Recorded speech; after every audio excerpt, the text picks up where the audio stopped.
मानवी हक्क अभियान जालना जिल्हा अध्यक्ष अंकुश सोनवणे यांनी दिले मुख्यमंत्री महाराष्ट्र राज्य व समाज कल्याण मंत्री यांना तहसील कार्यालय घनसावंगी मार्फत निवेदन। या निवेदनामध्ये लातूर जिल्ह्यातील जवाहर नवोदय विद्यालयातील विद्यार्थी अनुष्का पाटोळे हत्येची SIT मार्फत चौकशी करून तेथील संपूर्ण यंत्रणेवर मनुष्यवधाचा गुन्हा नोंदवून पीडित कुटुंबाला 50 लाख रुपये आर्थिक सहाय्य देण्यात यावे। कास्तकरांच्या नावे कसत असलेली गायरान जमीन त्यांच्या नावे करून 7/12 देण्यात यावा। शासन स्तरावर गायरान जमिनीवर सोलर प्रकल्प उभारण्यात येऊ नये। जालना जिल्ह्यातील पंचायत समिती घनसावंगी अंतर्गत सन 2024 ते 25 मधील रमाई आवास योजना घरकुल मंजूर मादीमध्ये मुख्य सूत्रधार कनिष्ठ सहाय्यक GT गोदामवाड व गट विकास अधिकारी समीर जाधव, संगणक चालक ऑपरेटर RHE कॉन्ट्रॅक्ट बेसवरील इंजिनियर यांनी संगनमत करून आपल्या स्वार्थासाठी आर्थिक व्यवहार करून रमाई आवास घरकुल योजना घरकुल यादीमध्ये आपल्या मर्जीतील दुबार लाभधारकांची नावे समाविष्ट करून मोठा भ्रष्टाचार केल्या प्रकरणी संबंधित अधिकारी व कर्मचारी यांची उच्चस्तरीय समिती स्थापन करून चौकशी करण्यात यावी।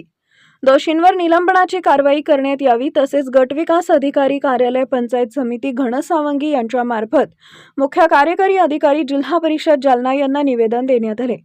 पंचायत समिती घनसावंगी अंतर्गत रमाई घरकुल घोटाळा प्रकरणी चौकशी करून दोषींवर निलंबनाची मागणी सदरील निवेदनात नमूद करण्यात आली आहे। रमाई घरकुल भ्रष्टाचार प्रकरणी चौकशी करून दोषींवर निलंबनाची कारवाई नाही झाल्यास मानवी हक्क अभियान जालना जिल्हा अध्यक्ष यांच्या नेतृत्वाखाली मुख्य कार्यकारी अधिकारी जिल्हा परिषद जालना इथं बेमुदत अमरण उपोषण केलं जाईल।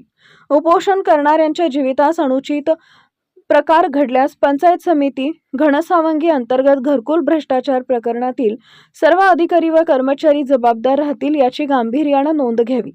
या अनुषंगाने मानवी हक्क अभियान जालना जिल्हा अध्यक्ष अंकुश सोनवणे यांच्या नेतृत्वाखाली तहसीलदार घनसावंगी यांच्यामार्फत मुख्यमंत्री व समाज कल्याण मंत्री महाराष्ट्र राज्य यांना निवेदन देण्यात आलं आहे। गट विकास अधिकारी पंचायत समिती घनसावंगी मार्फत मुख्य कार्यकारी अधिकारी जिल्हा परिषद जालना यांना निवेदन देताना मानवी हक्क अभियान जालना जिल्हा अध्यक्ष अंकुश सोनवणे व मानवी हक्क अभियान कार्यकर्ते व लोकसमुदाय उपस्थित होता।